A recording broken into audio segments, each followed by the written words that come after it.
Hello friends, it's me, and today let's watch Film Theory. Samurai Jack is the villain from the Film Theories. Together, let's go. Let's start. Thank you. A portion of this theory was sponsored by Simply Safe. Thank you. There's no safe like Simply Thank you Safe. so much. Samurai Jack is Aku. Yeah, you heard that one right. The hero from this classic cartoon will someday go on to be his greatest nemesis. Sound a bit out there? Well, maybe, but I think the evidence might convince you. Hello Internet, welcome to Film Theory, the show that's waiting for a foolish samurai warrior wielding a magic sword to step forth to oppose me. Hello Internet, welcome to Film Theory. Hello.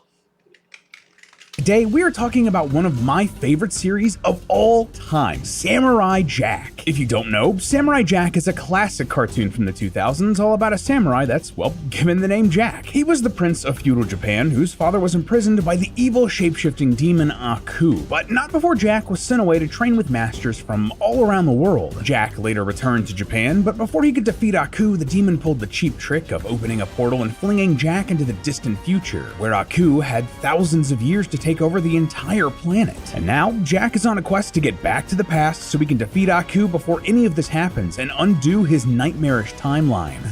Yep, this show is very classic. I remember watching this when I was a small kid, decades ago. Show was awesome. It had some of the best animation of the era, homages to cinematic and literary classics, and it wasn't afraid to tackle some pretty mature ideas and themes in ways that treated its younger audience with respect. Fun fact, some friends and I in high school did like a March Madness bracket of the best cartoons from our childhood, where we assembled like a council to discuss them and vote for our favorites, and Samurai Jack ended up winning the whole thing. Honestly, I've wanted to do something involving Samurai Jack for years. We've actually had this episode floating around in the backlog for a while, just waiting for us to sit down and really hammer it out. And you know what? It's time. I want to take a real crack at this and prove to myself that Samurai Jack is still the GOAT, even in the theory world. So today, after taking a look back at the series, I think that we did it. I think that we have a theory here that's worth covering. See friends, Samurai Jack, the warrior meant to go back in time to defeat Aku, he is Aku. At some point in his life, the darkness inside of Jack will become the demon that he spent decades fighting. And the reasoning for it? Well, it will make total sense. And okay, yeah, I know the good guy is bad actually is a film theory classic that's basically a trope at this point, and admittedly, this one is a little bit out there. But if you're willing to suspend your disbelief just a little bit, we're gonna have some fun, loyal theorists. So take up your magic swords. It's time for us to get back to the past. So I think that the best place for us to start here with a claim like Jack is Aku is by pointing out some of the similarities between Jack and Aku. I mean, if they're actually the same being, it would only make sense that they'd share some traits, right? So what do we got? Well, the few times that we see Aku take human form, he's extremely skilled with weapons in the exact same way that Jack is. When he steals Jack's sword, they're basically evenly matched. And at another point, he masquerades as a female warrior to fight alongside Jack, and the two are more or less on equal footing. Similarly, he proves this again during a fight where he doesn't use his powers. And Aku even took the form of an entire samurai army, proving his skills with the blade once again. It took Jack his entire life to master these skills, and while it's possible that Aku spent time training, it's interesting that he and Jack are basically evenly matched, right? But the similarities don't just stop at their physical prowess. Both Jack and Aku are also on very similar wavelengths in the way that they think. For example, But to be fair, there's a saying, great minds think alike. the two often get into each other's heads, playing mind games to anticipate how the other will respond, and they get deep. Because I knew that you knew that I knew that you knew that I knew you would cheat. That's like 5 layers, dude. But their similarities in their thinking go beyond knowing how each other will react during their conflict. They also respond to stress and trauma in very similar ways. For example, in the final season, the strain brought on Aku by Jack causes the demon to conjure up another version of himself to process those anxieties. Basically, he gives himself a sounding board to vent about Jack. We don't say his name here. It is a safe place. Sorry, to vent about the samurai. Aku even cries that due to the effects of time travel, Jack is ageless. Just like Aku, their struggle is basically set to go on forever. But here's the thing, in the same season, Jack also does this. His brain manifests another version of himself to help him process that despair. A darker version. He's responding the same way as Aku. Plus, this internal, evil Jack shows that Jack has a dark side lurking inside of him. And this isn't just talk, we see proof of this across multiple episodes. In episode 8, Aku manifests an evil version of Jack created from his inner darkness. And in episode 40, Jack is corrupted by Aku's essence and nearly becomes the demon himself, even using his sword to attack innocent people. And the version of Jack's inner demon from the final season tries to force Jack to abandon his hope and principles. He even goes as far as to call Jack a fool, which is Aku's go-to insult for the samurai. You're a fool! A foolish samurai warrior wielding a magic sword. That is a very specific choice of words and isn't a coincidence. The writers wanted us to see these parallels. You know, something I bet Jack wishes he could do when he gets flung into the far future is to make sure that the people that he cares about most are safe, and he wouldn't need to worry about that if he had Simply Safe, the sponsor of today's theory. If you don't know, Simply Safe is a home security system, but this isn't one of those ancient ones where you have to physically type in a code like every single time. Now, with the Simply Safe app, you can arm and disarm the system, view your camera feeds, and manage features all from your phone. See, look, no one's gonna be breaking in with Simply Safe watching, and with Active Guard Outdoor Protection, your security cameras will alert monitoring agents if they see anything suspicious around your home. They can deter intruders and alert the authorities before they break in, preventing that crime. Simply Safe is also super easy to set up. You can do it yourself or ask one of Simply Safe's professionals to do it for you. You're not gonna get locked into any long-term contracts, and monitoring plans are super affordable. They start at just $1 a day with no hidden surprise fees or evil demon spirits trying to fling you through a portal into the future. And this is way more than just security cameras. My favorite device they offer is actually water sensors. We've had a lot of problems with the bathrooms at Theorist HQ flooding when it storms here in North Carolina. We've even had to get like the carpets and pipes replaced because of it. But with the water sensors, we can know when the flooding starts and get it handled ASAP. So if you want that same peace of mind, loyal Theorists will get 50% off your Simply Safe security system when you sign up for a professional monitoring plan. Plus, your first month will be free. All you gotta do is go to simplysafe.com/filmtheory to customize your plan today. There's no safe like Simply Safe. Thank you again to Simply Safe for sponsoring today's theory. Now let's get back to the past with Samurai Jack. And just Thank you so much for supporting the game theorists. The game theorists. I'm sorry. Thank you so much for supporting the film theorists in this episode. Thank you so much. Let's continue. to clear this up, this isn't just some darkness brought forth by Aku and his evil spells or corrupting influence. This is a darkness inside of Jack that he gave life to. It's an organic part of Jack, and on some level, Jack wants to give in to these sinister thoughts. I mean, he almost does. That's like the whole plot of the final season. And even when he wins out over his darkness time and time again, it continues to resurface, empowered by his sadness and despair. Now, all of But look, in Chinese there's a saying called 人非圣贤,孰能无过. Humans are not saints. Everybody makes mistakes. What is important for us is to acknowledge those mistakes and recognize that, hey, everybody is right, everybody is wrong at some point in their life. It's important to check ourselves.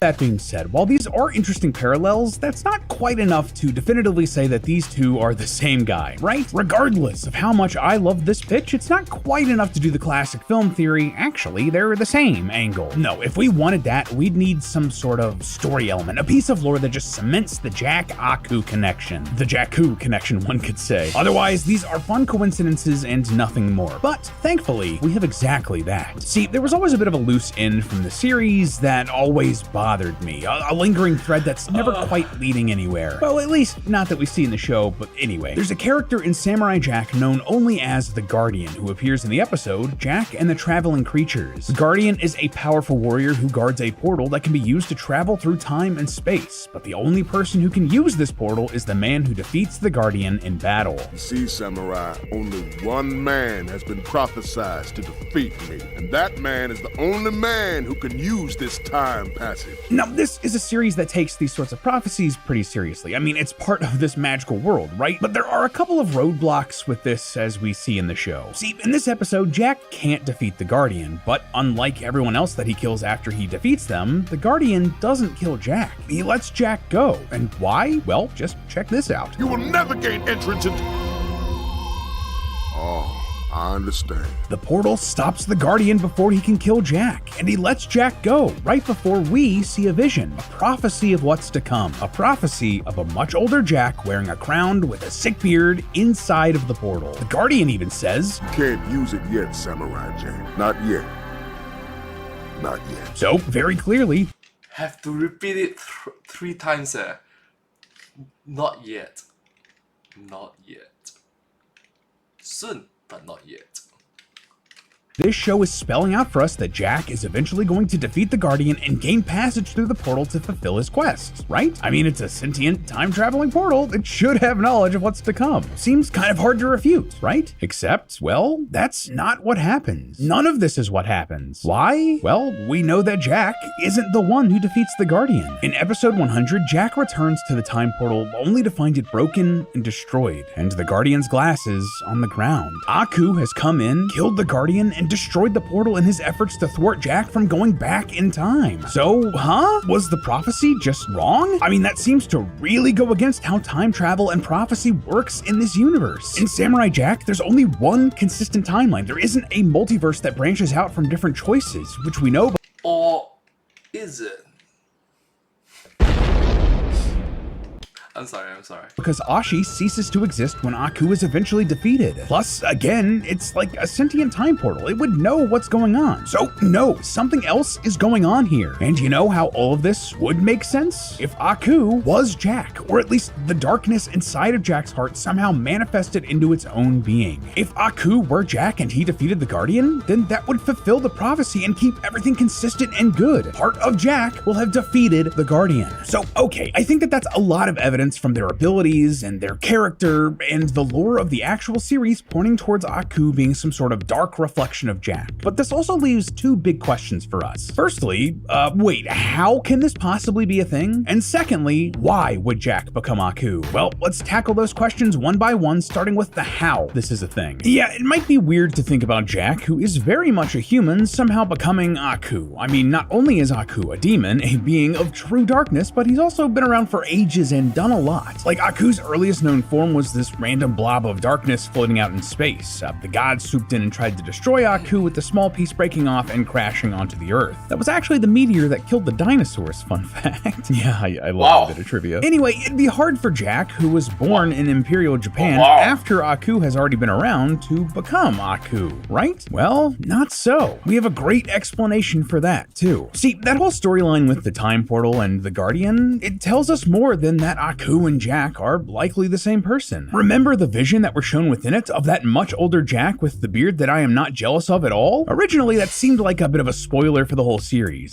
This was a glimpse at how Jack was eventually going to get back in time to defeat Aku. But after Season 5 came out, well, that's not how it happened. Season 5 is set 50 years after the first 4 seasons, and we learn a couple of things that are pretty hard to reconcile with this prophecy. Firstly, we know the Jack that we see in the series could never age into the man from this vision. Season 5 established that since Jack was displaced from his own time, he couldn't age. 50 years have passed, but I do not age. It's been 50 years and he doesn't look a day older. Like, he's pretty spry for a dude in his 70s, right? So, because Jack can't age, he's stuck in the body and at the age that he was originally flung into the future with. Well, that's not entirely true. I mean, he couldn't age into this man in the Aku-dominated timeline while he was in the future. But if he were to return to his own time, well, then Jack could age. He could become this great warrior king, assuming his father's throne and leadership. So this prophecy, this vision that we're seeing here, it's not directly of the future. This isn't showing Jack coming back to the time portal in Aku's twisted future when he's older and stronger and going back in time to defeat Aku. He's already done that. This is showing Jack back in his proper time, going to the portal for some other reason, something we don't see in the series. And before you're skeptical that the portal wouldn't have existed in the past, well, that's not that far out of the realm of possibility. During the Aku-dominated future, the portal has likely existed for a long time, since the Guardian says he's been guarding it for countless eons. Jack's destiny is to return to this portal when he's much older, much stronger, to do something that had nothing to do with going to the past to defeat Aku. No, instead, he's here here after he's returned to his original time to do something else, to go back in time to become Aku. Oh, and hey, just to make sure this is pointed out, it's also entirely possible within this universe that Jack could literally become Aku. Like, sure, the darkness inside of him that is already similar to Aku could take him over, like we've already talked about, but there was a whole episode called the Aku Infection where Aku gets a cold and gets Jack sick, slowly turning Jack into Aku before the infection is eventually purged from Jack's body. Something similar could happen elsewhere in time, transforming Jack into the darkness that is Aku. Okay, just to recap, because we've covered a lot of moving pieces with this series. Okay, so let's recap a bit first. It is possible, but how? Several different possible ways of becoming Aku. Know that 1, there's a darkness within Jack that's already similar to Aku. 2, there's a pretty good lore indication that Jack is Aku because of the Guardian's time portal. 3, Jack still needs to time travel through the Guardian's portal like we see in the original series. And 4, beings in this universe can be corrupted and turned into Aku.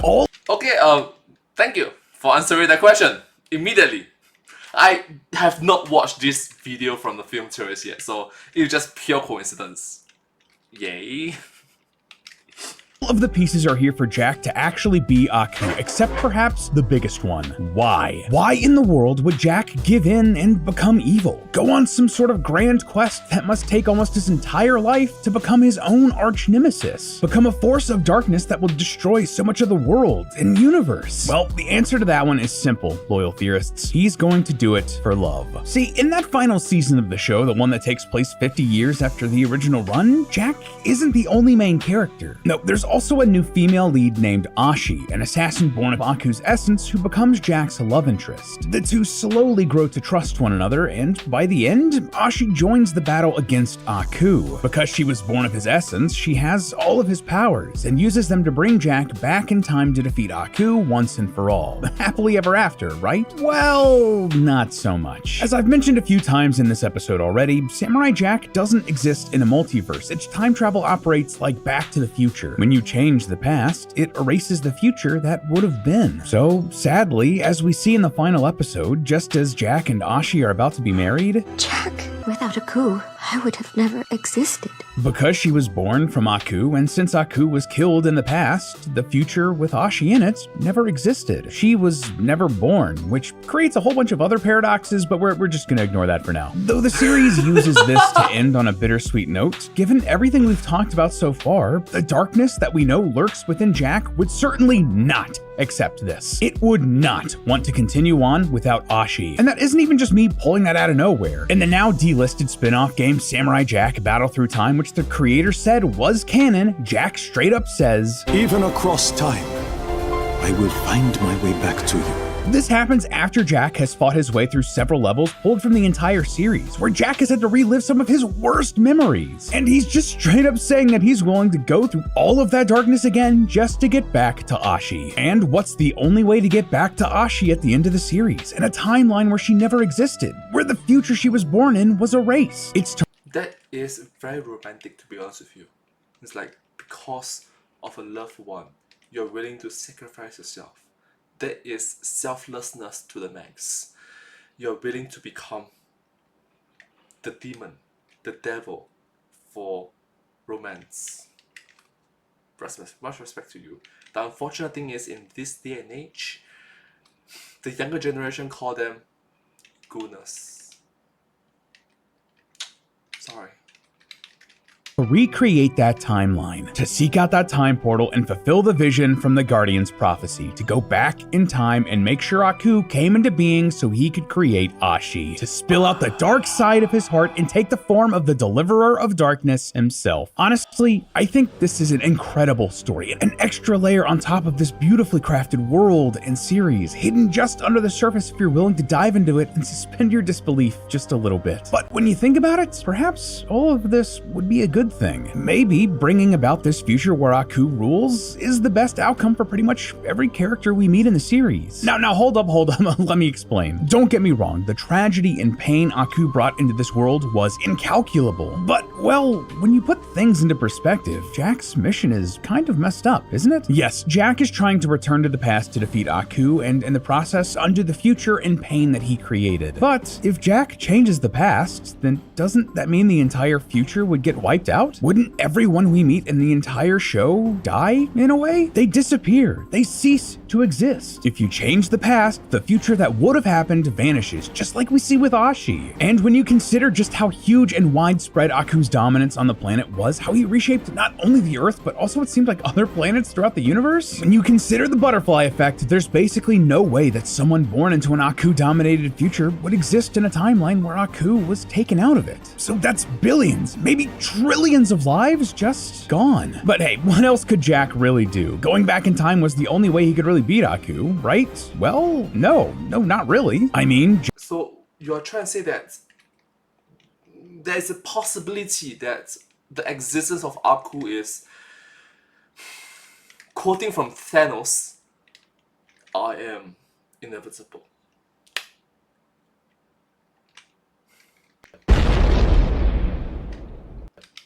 Jack could have vanquished Aku in the future. He gets pretty darn close to doing it a few times in the series. Sure, Aku was more powerful in the future, and fixing what he destroyed would have taken more effort. It wouldn't have been easy, no, and things probably could never recover to the point that they were before Aku took over. But is that really worth destroying these countless lives? The Jack we see in the show is one that cared about saving the past, the memory of a world that was long gone. And when he did, when he selfishly went back in time to undo all of the evil that Aku made, he was basically punished for it. He suffers the consequences of his actions by having the love of his life erased from existence. But with the Guardian's unresolved prophecy, the show is giving Jack a chance to fix that, to restore all of the lives he erased by redoing everything and becoming Aku to restore the timeline and fix the future in the future. And maybe, just maybe, get the real happy ending he was fighting for all along. But hey, that's just a theory. A film theory. And cut.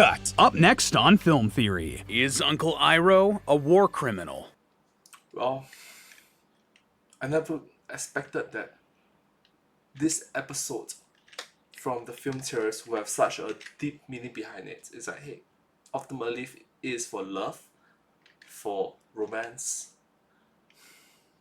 Well, bro, that's an interesting story. That is an interesting theory. But hey, that's just a theory. A film theory. And cut! Thank you so much. Subscribe. Bye-bye. Bye-bye. Subscribe.